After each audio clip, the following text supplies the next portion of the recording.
अजीत पवार समर्थकों के पोस्टर पर कालिख पोती गई है। मुंबई में नए मंत्रियों के पोस्टर्स पर कालिख पोती गई है। एनसीपी से इतनी बड़ी बगावत करने के बाद अब अजीत पवार को विरोध का सामना करना पड़ रहा है।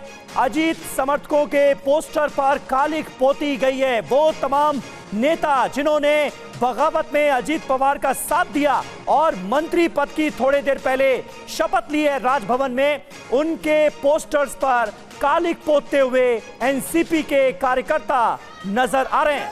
ये देखिए तस्वीरें आपके सामने।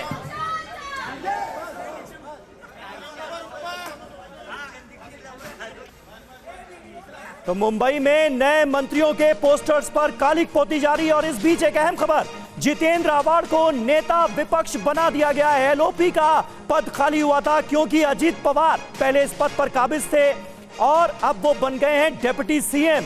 विपक्ष से आ गए सरकार में और जितेंद्र आव्हाड को नया एलओपी बनाया गया है, नेता विपक्ष बनाया गया है। इस बीच ये भी एक अहम जानकारी सामने आ रही है। किरण तारे हमारे साथ मौजूद हैं, न्यूज़ 9+ के एडिटर हैं। किरण, किस तरह से आप देखते हैं इस पूरे डेवलपमेंट को और आपको नहीं लगता कि मामला इस बार कहीं आगे तक निकलता हुआ नजर आ रहा है? अब तो सवाल यह है कि एनसीपी किसकी? अजीत पवार पूरी पार्टी पर दावा ठोकते हुए नजर आ रहे हैं। जहां तक मुझे जानकारी मिली कि पिछले साल मतलब 2019 में जो हुआ था, जो फियास्को हुआ था भारतीय जनता पार्टी और अजीत पवार का, हाँ। इस बार उसको ना दोहराया जाए, इसकी पूरे एहतियात बरती गई है। लीगल टैंगल में कहीं ना फंसे, लीगल प्रॉब्लम कुछ ना हो, सारी की सारी पार्टी अपने पास रहे, इसका पूरा इंतजाम इस बार किया गया है। और सुप्रीम कोर्ट का जजमेंट जब से आया है तब से शिंदे को जितनी राहत मिली है उसी का फायदा उठाते हुए अजीत पवार अपना अलग से गुट बनाएंगे।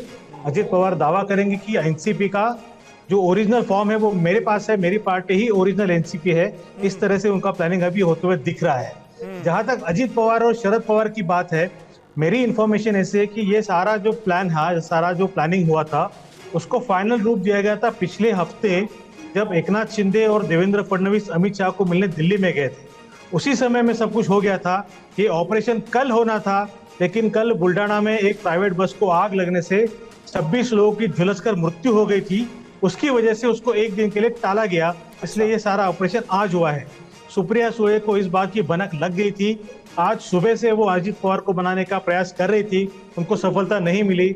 अजीत पवार जो प्लान बना रहे थे उसकी भनक शरद पवार को भी थी, उन्होंने भी काफी प्रयास किया, लेकिन शरद पवार भी इस बार विफल रहे हैं।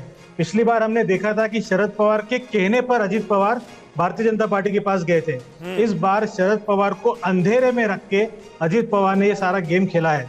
और यहाँ तक हमें एक बात सोचनी होगी कि अजीत पवार के साथ कौन गया है। मतलब छगन भुजबल है, उनके साथ वैसे पाटिल है, उनके साथ सुनील तटकरे की बेटी है, प्रफुल्ल पटेल है और हसन मुशर्रफ है। इन लोगों को राष्ट्रवादी कांग्रेस में ईडी ग्रुप कहा जाता है। ये राष्ट्रवादी का ईडी ग्रुप है, सारे के सारे ईडी के केस में फंस रहे हैं, कहीं ना कहीं पे उनपे ईडी की इंक्वायरी चल रही है।